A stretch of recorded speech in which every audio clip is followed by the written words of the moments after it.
We cannot ignore what has transpired over the last 7 days in this nation.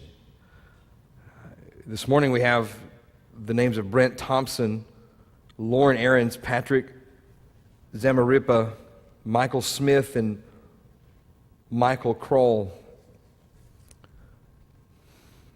The names of the 5 fallen Dallas officers.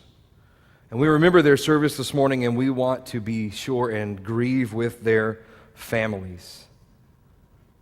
Brethren, we cannot turn a blind eye to injustice of any kind. Proverbs 24:12 says, if we say we don't know, surely God knows our heart. In other words, we can deny the problems, the things that need to be addressed in this nation, in this city, and God knows that we do know they exist. It is our duty to be a voice against all injustice and to love our neighbor as ourselves. We are to mourn with those who mourn, and we are to point everyone to the hope of salvation found in Jesus Christ. I hear a lot of people on all sides of these arguments saying what we need to do is learn to be colorblind. I disagree with that. We don't need to learn to be colorblind when it comes to race. What we need to realize is that race is not a biblical construct. Race is a worldly construct.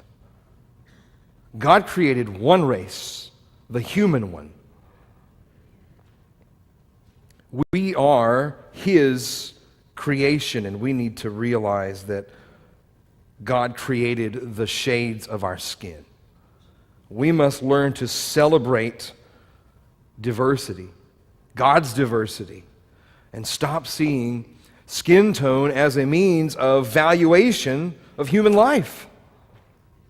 We must learn to celebrate God's created diversity. We have to respond to hatred, and we have to respond to violence with the gospel that calls all men everywhere, of all nations, of all skin shades, to repent of their sin and trust in Jesus Christ.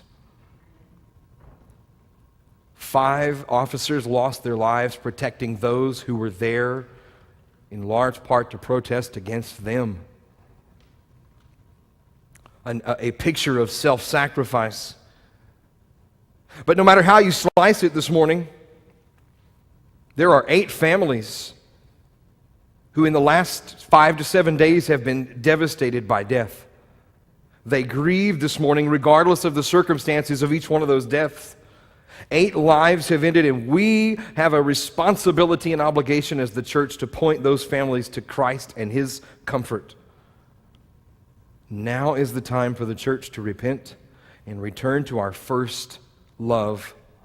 Now is the time to preach the gospel unashamedly. You can march and you can protest and you can hold rallies, unity rallies, and all those things, but not one of those things will place one soul in heaven. We are gospel people, and it is the gospel to all people.